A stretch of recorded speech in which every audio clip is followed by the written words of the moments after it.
Every single one of these laws was introduced and supported by one of the Senate Democrats. And so they all are working to protect their pieces of legislation. This isn't Virginia LCV's Regional Greenhouse Gas Initiative. This is Linwood Lewis's Regional Greenhouse Gas Initiative. The problem that I see in this state is sure as hell isn't critical race theory. That's a lot of crap.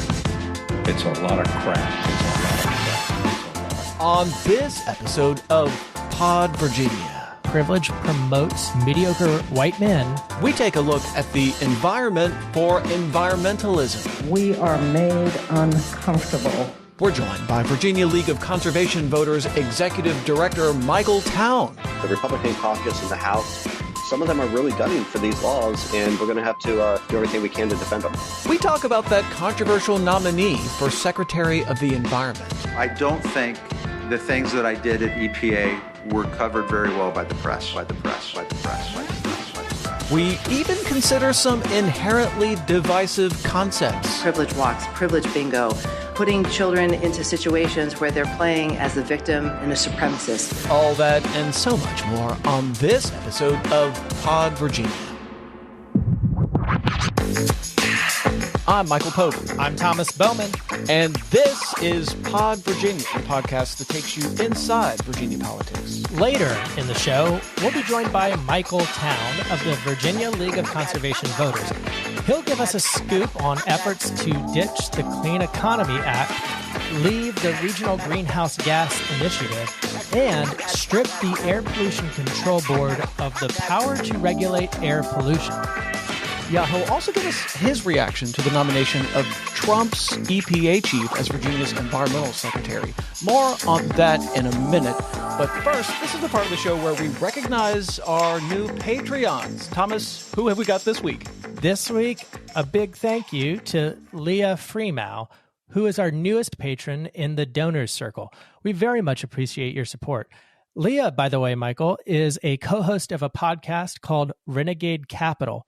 And Renegade Capital is the activists podcast for finance and investments, and they interview thought leaders who fight against the racist, sexist, and exclusive norms established by traditional financial and capital systems. I listened to a few of their episodes, and I highly recommend it if you're seeking actionable tips and tools to use your money to create the world in which you want to live. And Michael, as if that weren't enough, Leah also works at Virginia Community Capital, a new Virginia Community Development Financial Institution, or CDFI, which has a $10 million fund for small business lending authorized by the General Assembly in 2021. I think we should definitely circle back to that in a future episode. But thank you so much for supporting us. And if you are a regular listener to Pod Virginia, consider supporting the show for as little as $3 a month. We also have sponsor and underwriter opportunities available for interested organizations and businesses. Okay, let's get to the news. This week, the Senate is expected to take up the controversial nomination of Andrew Wheeler to be Secretary of Natural and Historic Resources. The former EPA chief for the Trump administration testified before members of the General Assembly last week, and he presented himself as someone who has reduced air pollution and cleaned up Superfund sites, and even increased transparency in government. He also went out of his way to show deference to senators who hold his fate in their hands. If I'm confirmed as a secretary, I will execute the laws that the legislature passes. I will not create new laws on my own. I know the difference between the two roles. Senate Democrats are hoping to reject the nomination, which is actually very rare. But in order to do that, they'll need each and every member of their caucus, and they might have a rogue member. Senator Joe Morrissey is a Democrat from Richmond. Now, check out this exchange between Senator Morrissey and Andrew Wheeler. What I've heard today, particularly on things that are important to me, all sound good. Why do you think you are that lightning rod? First of all, I don't think the things that I did at EPA were covered very well by the press. Now, Thomas, there was a lot of press bashing in the conversations with Andrew Wheeler. At one point, he told this extended anecdote about a press conference that he had at the EPA where they were announcing like grants for school systems to get like clean power buses. and he was trying to get some news organization to come, and apparently the news organization told the comms person at the EPA, we're never going to write a positive news story about the Trump EPA, so I see no reason to go to the press conference. Actually, I'm skeptical that actually happened, because reporters don't actually say things like that. But so there was lots of press bashing. Going back to Morrissey here for a second, this has everybody speculating about what Joe Morrissey might end up doing. And you know who really loves this, Thomas? Joe Morrissey. He loves being in this position where he can decide the fate of everything, and everybody's eyes are on him. And I think what we're heading for is kind of an epic floor debate here, where they're going to pull his name out of the block, and then they're going to have the first reading, second reading, third reading. So when they get to the final vote, it's actually going to be a vote on Andrew Wheeler. All the D's but Morrissey are going to be lined up on one side, and all the R's are going to line up in favor of him. And there's going to be this very dramatic moment where Senator Morrissey stands up at his desk and gives a speech and announces how he's going to vote. And it really could go either way. You heard from the audio just there that he has some positive things to say about Andrew Wheeler. So he might be a yes, but then again, he might be a no. And so lots of drama there with Joe Morrissey. What do you make of the Wheeler nomination? Where do you think this thing's headed?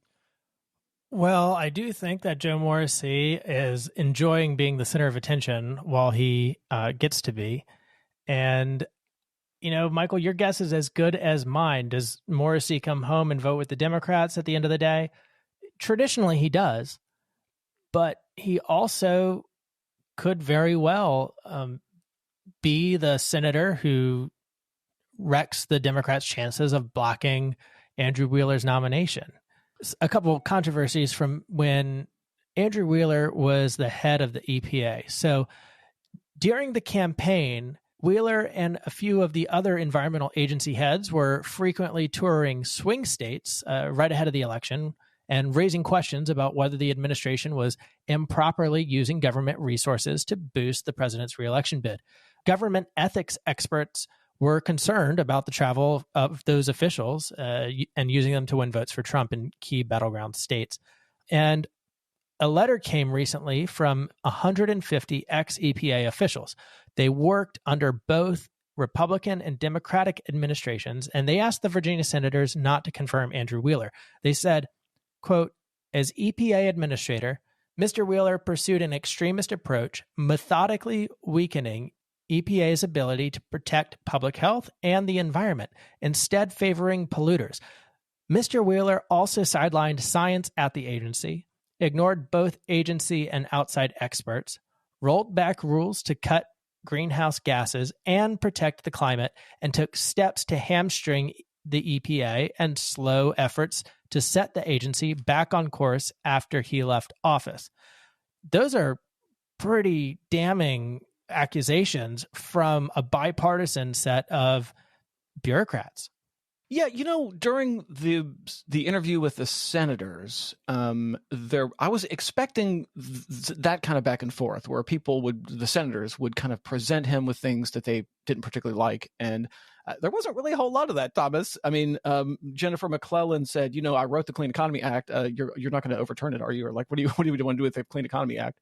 And he basically said that he hasn't really decided yet. And then one of the other senators asked him if he believed in climate change, and he acknowledged that, yes, in fact, he does believe in climate change. So there weren't really a lot of moments where the senators were presenting him with things they didn't, from his background, that they didn't particularly like. So I don't know what to make of that. It wasn't a very confrontational hearing with the senators. And Wheeler really did get to make a case for himself. He really did talk about, he presented himself as someone who has done all these wonderful things for the environment over his career. And he had specific examples too. It wasn't like he was just making that up. And so, I hate to just come back to Morrissey again, but that's really actually where this whole debate comes down to is, are the people who are concerned about Wheeler's past going to be persuasive to Morrissey, or is Youngkin and his people going to be more persuasive to Senator Morrissey? I And I don't know the answer to that. Do you have any thoughts on what Joe Morrissey might end up doing? I have no idea what Joe Morrissey's going to do.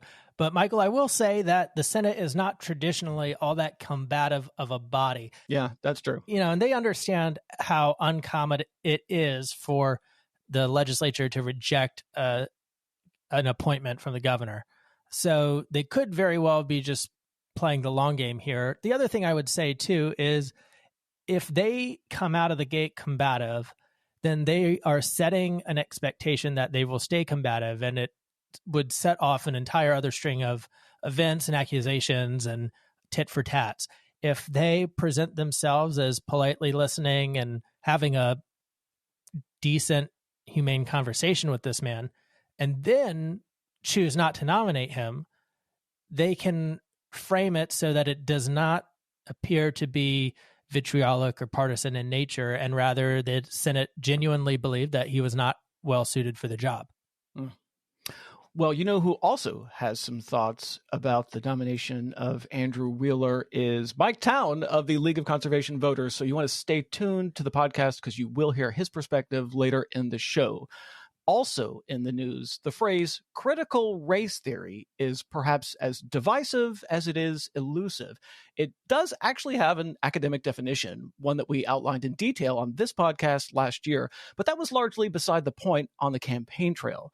Now that the new administration is taking over, the governor's pick for Education Secretary Ami Gadara is giving members of the General Assembly a better picture of what the new governor wants to ban from the classroom. We're talking about inappropriate things like privilege walks, privilege bingo, putting children into situations where they're playing as the victim and a supremacist. Those are completely inappropriate ideas. Now, Thomas, I have to admit that I had never heard of a privilege walk until she mentioned it in her testimony to the Senate Education Committee. Have you heard of this thing? Not referred to as a privilege walk, but I do recall object lessons where people were separated based off the color of their eyes.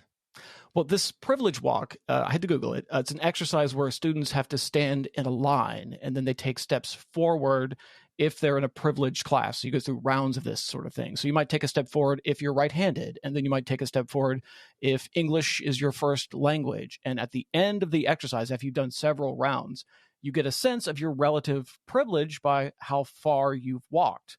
So that's the privilege walk. Privilege bingo is a similar thing, pretty self-explanatory. There are squares, and you sort of play bingo with them. Privilege bingo recently caused a huge stir in Fairfax County, where Supervisor Pat Harity tweeted a privilege bingo card that had squares for like being white or being Christian. One of the squares even said military kid, which created a controversy of its own, right? So like, are military kids a privileged class? The whole exercise of recognizing and identifying privilege can be uncomfortable. Now, Senator Ghazala Hashmi of Richmond says schools play a very important role in teaching students to be critical. To engage with challenging ideas, which is, in fact, the purpose of education, is to challenge us and to make sure that we are made uncomfortable. Now, Thomas, the Senate Education Committee this week is going to be considering a bill that would prohibit schools from teaching inherently divisive concepts. And so they actually have a definition for inherently divisive concept, which is that it violates the Civil Rights Act of 1964. I don't think that bill is going to get past the Senate Education Committee. So during all this discussion of critical race theory, which we've had on the show several times, it's been this kind of empty promise. We're going to ban this thing that's not really taught in school, so it doesn't matter. But now Gadara is actually giving us a much more fulsome window into what they actually want to ban, privilege walks and privilege bingo. She calls those things completely inappropriate. Is that a fair way to look at those things? No, it's not an appropriate way to think about that, Michael, because if you're trying to ban people from being able to think critically, you're barking up the wrong tree. Well, they would say they want people to think critically. I mean, Gadara actually said that explicitly in her comments. She wants students to be able to learn, how to think critically, not what to think, but how to think. Right, by restricting what they can even learn in the first place to have input on what they would be thinking and concluding. What I would say is teach the whole damn history, the good, the bad, and the impacts down the line so that people can see how certain actions and attitudes in history impact other areas of the world. I think Youngkin would agree with you. In fact, Youngkin has explicitly said that on many occasions, as has Gadara, teach all the history of the good and the bad. I think that's what they say they want to do. And then what do? They put in bills that would actually prohibit you from learning any of the bad. Well, this bill on inherently divisive concepts. So the critics of this bill say this is very broad. And so is there a danger that, let's say, slavery is a pretty inherently divisive concept, right? So like teaching about it might, slavery is a violation of the Civil Rights Act of 1964, clearly, right?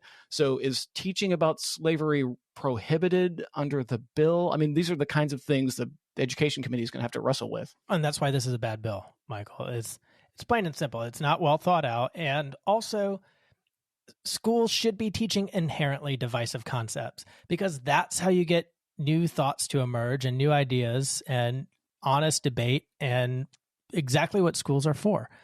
Somebody from the Heritage Foundation, which is an organization that has a reputation of trying to advocate for segregationist causes throughout the last 30, 40 years, should not be getting put in charge of our education system, which up until now was one of the best. Yeah, well, what about like privilege walk and privilege bingo? Privilege bingo does seem a little, I mean, I don't know, a little tongue-in-cheek. The privilege walk thing, though, I mean, it does seem like a pretty serious way. When Gadara brought this up, I asked one of the other reporters in the press room at the Pocahontas building if he had ever heard of this thing called the privilege walk. And he's pretty fresh out of college. And he said, yeah, actually, I took a class on whiteness in college, and we did a privilege walk. And so, I mean, like, it does seem like a way to be able to identify and think about your own privilege. A lot of people, man, they're triggered by this concept of privilege. White privilege really triggers a lot of people. And so, I mean, this is the kind of thing the new administration is going to have a focus on, the, privilege walks, privilege bingo, as Gadara says, any situation where kids are told that they're a victim or a supremacist. Yeah, I mean, I don't think anybody's telling the kids that they're victims or supremacists. And the activity of a privilege walk forces participants to confront the ways in which society privileges some individuals over others based off inherited genetic traits. And it's designed to get participants to reflect on the different areas in their lives where they have privilege, as well as areas where they don't. And we didn't do this when I was in school, at least not that I can recall. And if we had, maybe it wouldn't have taken me so long to recognize my privilege, which, by the way, that kind of privilege can also be a blinder, because when that privilege promotes mediocre white men, you get really bad outcomes, or at least less desirable outcomes than you would if you had equity-focused playing field. Okay, let's get to listener mail. This question comes from Twitter. One of our original followers, at Like I Give a Damn, asked, quote, will the House of Delegates have special elections this year under the new maps? What's the latest on this? Well, Michael, what's the latest? Well, it looks like it's a legal question that will be determined in the federal courts. And the real question here is, does the person who filed the lawsuit have standing to bring it? So there's this guy, Paul Goldman, a very, very colorful figure. If you want to hear more from Paul Goldman himself, I would encourage you to check out a podcast that's one of my favorite podcasts called The Burke Files with Lauren Victoria Burke. She actually interviewed Paul Goldman on one of her recent podcasts. And, I have to admit, Thomas, that I've been in many court hearings where they talk about standing, and my eyes kind of glaze over, and I'm in my mind, I'm thinking, can we just get on to the merits of the case? Like, the merits of the case are like way more interesting than the standing stuff. And I kind of tune them out when they're talking about standing. But that's actually where it comes down to here. Like, does Paul Goldman have standing to bring this lawsuit or not? And that the entire fate of the potential for a special election sort of rests on that. We're kind of running out of time too, because like, if you wanted to have the special election in November, you would need to have a primary, and there are deadlines for getting names on the ballot and signatures of people to get to qualify to be on the ballot. And there are all kinds of deadlines that need to happen. And, it's like February already, right? So like, do we even have time? Would the calendar allow a special election this year? That's unclear. And it's also unclear whether or not Paul Goldman has standing to bring the case. So it actually does seem kind of unlikely. I think, a few months ago, the conventional wisdom was that, we were going to have a special election. Thomas, I think that's changed actually in recent weeks. I think the new conventional wisdom is, no, we're not going to have a special election. We're just going to go into 2023, and have the regular election at that time. But it would be fun to have a special election. I mean, fun for me, but I guess it wouldn't be fun for the candidates. But what's your sense of whether or not we're going to have a special election this year or not? Well, I guess it'll be up to that one judge and whether or not Paul Goldman has standing. And that is a really fascinating outcome. And I don't know if the members do or don't want to have a special election this year. There were some recent poll numbers out of Glenn Youngkin that suggests that the Republicans are already underwater after 10 days of governing.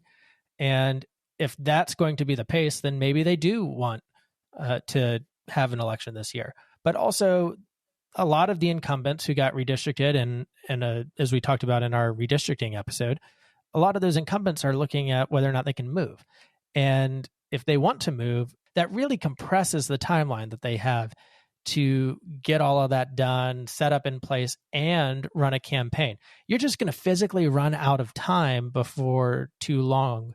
And you might see a hybrid scenario emerge as well, where they're not allowed to wait all the way until November 2023, but they have to have a special maybe sometime in early next year, like May or so.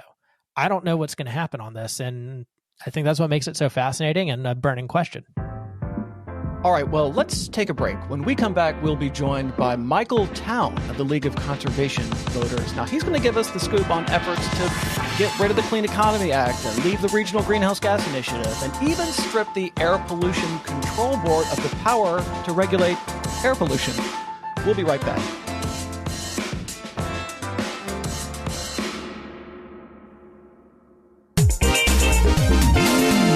This is Lauren Victoria Burke, host of the Burke Files podcast, available wherever pods are cast. You're listening to Pod Virginia with Michael Pope and Thomas Bowman. And we're back on Pod Virginia. We're joined by the executive director for the Virginia League of Conservation Voters, Michael Towne. Thanks for joining us. Hey, thank you, Michael. So the burning question is, what's the future of the Clean Economy Act? At the beginning of session, House Republican Majority Leader Terry Kilgore said that the new Republican majority is not interested in wholesale rollback. But then Delegate Nick Freitas introduced a bill that would, in fact, be a wholesale rollback. What should we expect from that House Bill 118? That's a really good question. I wish I could read the future. It's interesting that I think when not only did the majority leader make that statement, but I think we had heard earlier from the new Speaker of the House, Todd Gilbert, that they were going to be pragmatic and not really coming after laws like the Clean Economy Act. And already we've seen, I think we have between that, I think we're going to talk a little bit about clean cars and the Regional Greenhouse Gas Initiative. Between those three landmark environmental policies, we've already seen 20 pieces of legislation attacking those in part or in whole. And so I think this is going to be the Republican caucus in the House.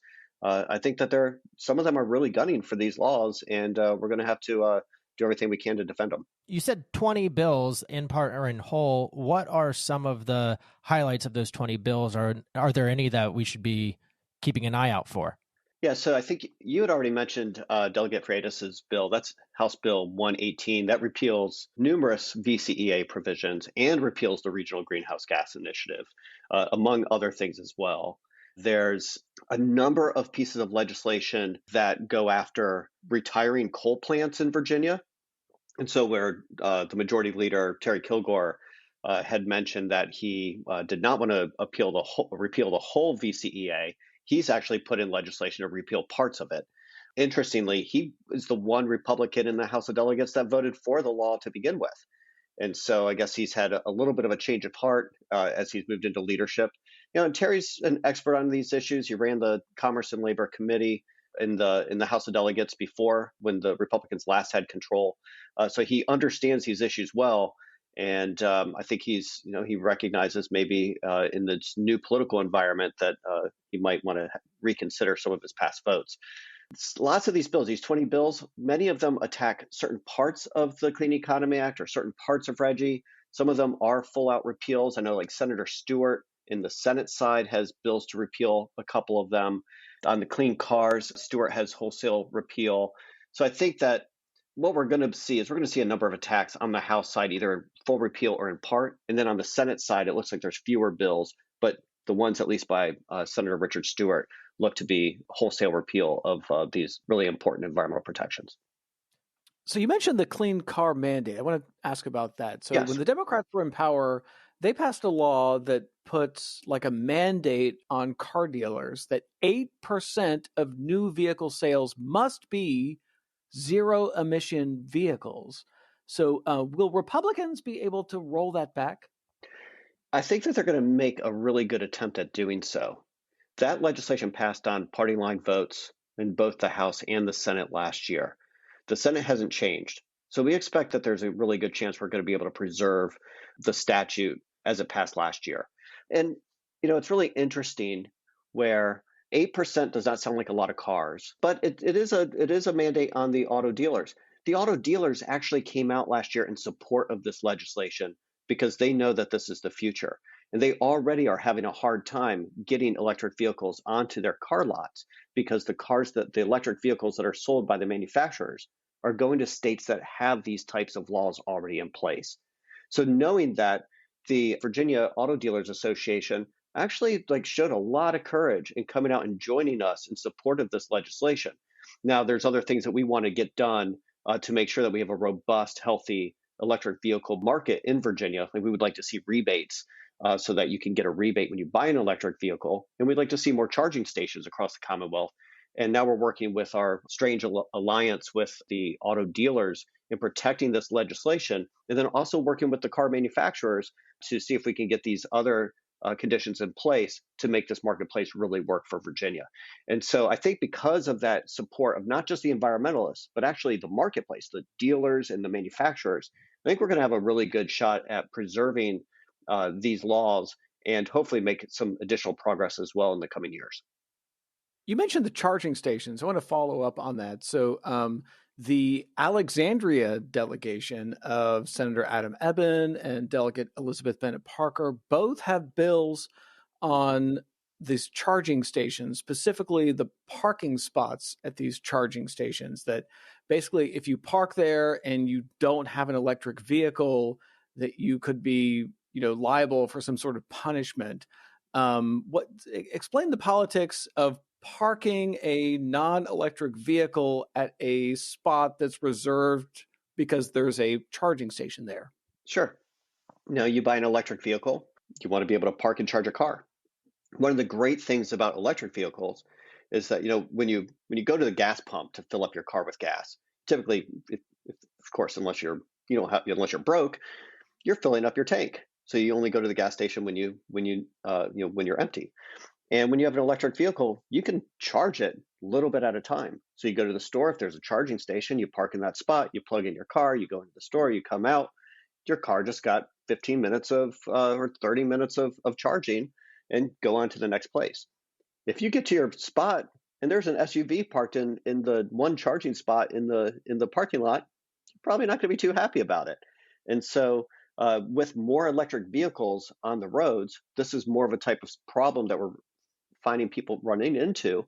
And I think Senator Ebbin and Delegate Bennett Parker are looking at ways to make sure that, hey, we're reserving these spots for certain customers, certain people who drive certain cars.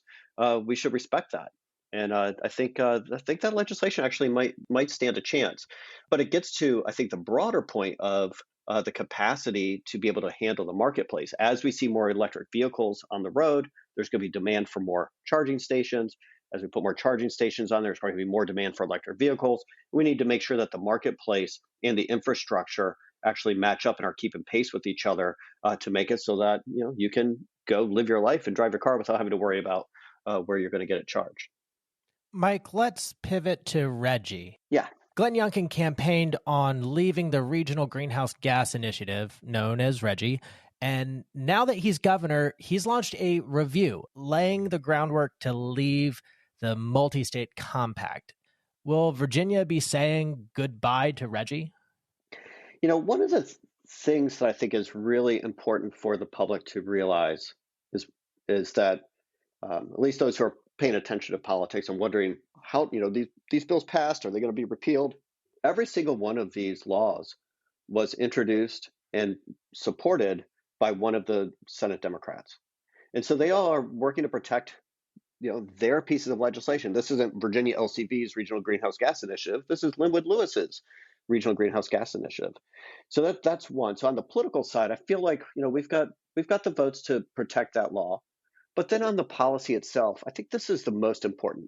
That as we're looking at how do we do our part in Virginia to help address this global problem of climate change, one of the key components to good public policy is making sure it actually works for Virginians. And so what the Regional Greenhouse Gas Initiative has done for us is by joining with all these northern and mid-Atlantic states on working together as a compact to reduce greenhouse gas emissions and pollution, we're helping public health.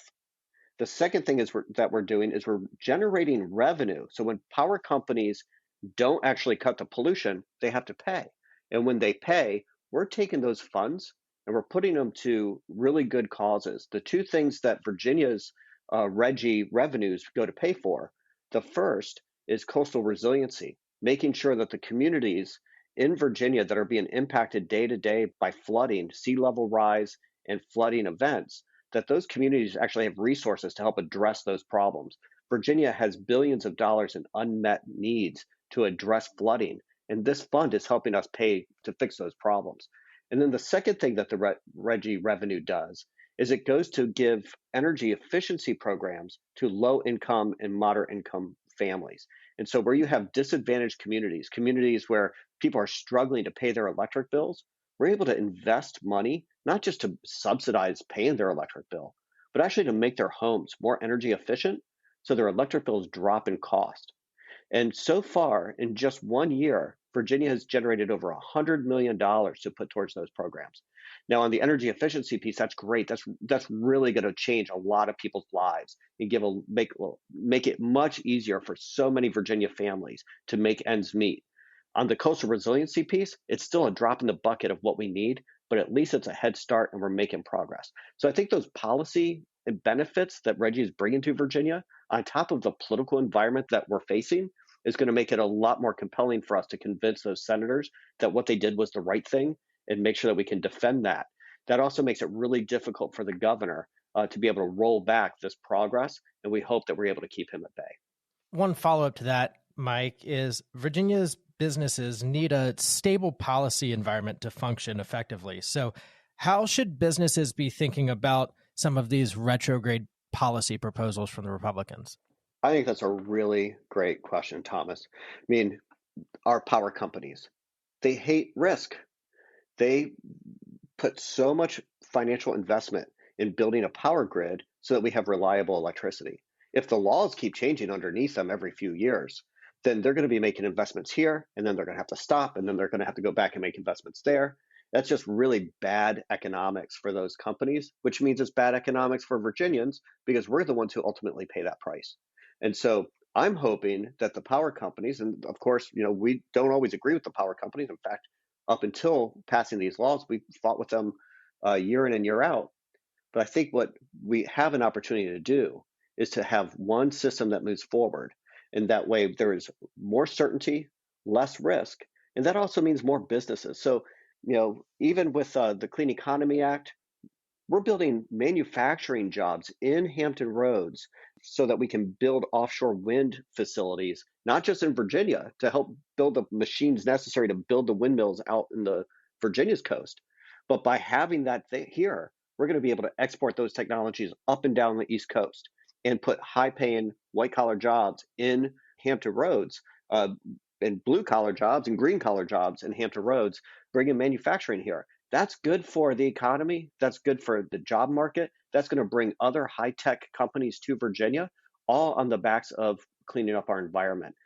You add any risk to that, and those companies are going to question whether or not Virginia is the right place to do business. And I don't think that's whether you're a Democrat or Republican, I don't think any of us want that to happen. Let's talk about the Air Pollution Control Board. Now, I know there's an effort to strip the Air Pollution Control Board of regulating air pollution, which I have to say sounds kind of Orwellian. Like, what's the point of having an Air Pollution Control Board if they're not regulating air pollution? What's going on with that? This I've been doing this work for quite a long time. I think this is I first started my first job in the environmental community in 1995. And one of the first fights that we fought was a project called the King William Reservoir, where the city of Newport News wanted to flood a creek off of the Mattaponi River in King William County and build a huge reservoir. And with that reservoir, they were going to sell water to other localities in Eastern Virginia. And environmental groups and local citizens in King William and King and Queen County fought that project and eventually won. After 17 years of fighting that project, they won. Along the way, we would get a good decision from the State Water Control Board. And when the State Water Control Board would vote right, you'd see bills at the legislature from politicians, usually from Newport News, trying to get rid of or remove the power of the State Water Control Board. And that's exactly what we're seeing here decades later, just with the Air Board, where there was two decisions. One on the Regional Greenhouse Gas Initiative, where the Air Pollution Control Board approved Virginia joining the Regional Greenhouse Gas Initiative. And the second decision was when the Air Pollution Control Board, citing the Environmental Justice Act that was passed 2 years ago, as a reason to deny a compressor station outside of the town of Chatham for the Mountain Valley Pipeline. And so politicians get angry, their contributors get angry and say, we wanted that permit. I can't believe you denied that permit. So let's get rid of the process that allowed that decision to be made. And that's what's happening here. And frankly, I think that's it's ridiculous. Virginia's this is a great process where we actually have citizens, experts that are appointed by governors, and not just one governor. Every governor rotates on people that they get to appoint onto this board, so that we actually have community members who are making decisions for communities rather than just bureaucrats or politicians. And so by having those citizens on there, and then every governor being able to put their own people on, Glenn Youngkin is going to be able to shape the Air Pollution Control Board with people who think like him and share his philosophy over time. But I guess that's not good enough, that they would rather, because whoever disliked these decisions, they feel like if we can just get rid of the Air Pollution Control Board and at least their authority, maybe have them there anyway, but not actually be able to make these decisions, then we can just rest those decisions with the political appointees at the Department of Environmental Quality. Then I guess they will get the decisions that they want. Well, we think that's bad public policy. We think that's a huge shift in the way that Virginia has traditionally made these types of decisions. And although we don't want, there's many decisions environmentalists have been disappointed with or have objected to that have been made by the Air Board or the Water Board. We think that the process is a fair process. We think it's a very democratic process. And more than anything, it's a Virginia process, and we're going to fight to defend it. I've got what sounds like a silly question for you, but is a clean environment in the public interest? That sounds like an academic debate, but it has drastic real-world consequences. Mike, can you explain the debate over whether a clean economy is in the public interest? Yeah, it's an interesting one that I think sometimes we even get confused about here in the environmental community. And I think that this term, the public interest, it's not just an academic term, it's actually a legal term. And so especially when you look at energy policy in the State Corporation Commission, the public interest is a really important factor. And so when we pass laws that deal with like solar energy or coal plants, you build a coal plant. There's a coal plant in Wise County that was famous when there was a period of time back in the mid 2000s where the state was considering deregulating its electric sector, and they came back and decided to re-regulate it. And when they did, one of the things they did is they made sure that this coal plant in Southwest Virginia was in the public's interest. And what that did is it meant that the State Corporation Commission, those who would typically decide whether or not that coal plant should be built, part of their hands were somewhat tied because they had to say, well, actually, this legislature has decided that this is in the public interest. And that moved that plan forward.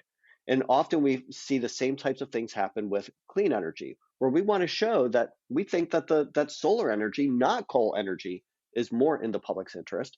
And so when you write these laws, how you define that, not just whether you do define it, but how you define it and under what criteria you make those determinations is really important. And so these are debates that go back and forth across party line. There's Democrats and Republicans who agree that we shouldn't be determining what's in the public interest. There's Democrats and Republicans that think, of course, we're lawmakers. It is our duty to determine what's in the public interest. And in the advocacy world, sometimes we think some things should be, and sometimes we think some things shouldn't be. And we have those debates as well. And it's a really big factor that it doesn't, at the end of the day, it doesn't determine necessarily whether something is or isn't built, but it definitely puts a thumb on the scale as to whether or not we think that something should be built or not. And the way that we look at it is that if it's good for the public, and we think that these are policy changes that need to be made in order to address significant social issues or to help a marketplace move in the directions that we think it should, then we might consider making something in the public interest. And I know our opponents are thinking either the opposite, but probably the same, or have the same philosophy when it comes to what it is that they want to move forward and what they want to block. All right. One last question, Mike Towne. We really appreciate your time. So Andrew Wheeler, is this guy going to get the job or not? So during his testimony to the House and the Senate, Youngkin's pick for the environmental secretary presented himself as someone who would whose past was that he reduced air pollution and that he cleaned up Superfund sites and that he expanded transparency. But then people on the other side of the issue say the rhetoric doesn't match the reality. Will Andrew Wheeler end up being a cabinet secretary? This has been an interesting fight. And for those who don't know, Andrew Wheeler was the second EPA administrator for most of Donald Trump's presidency.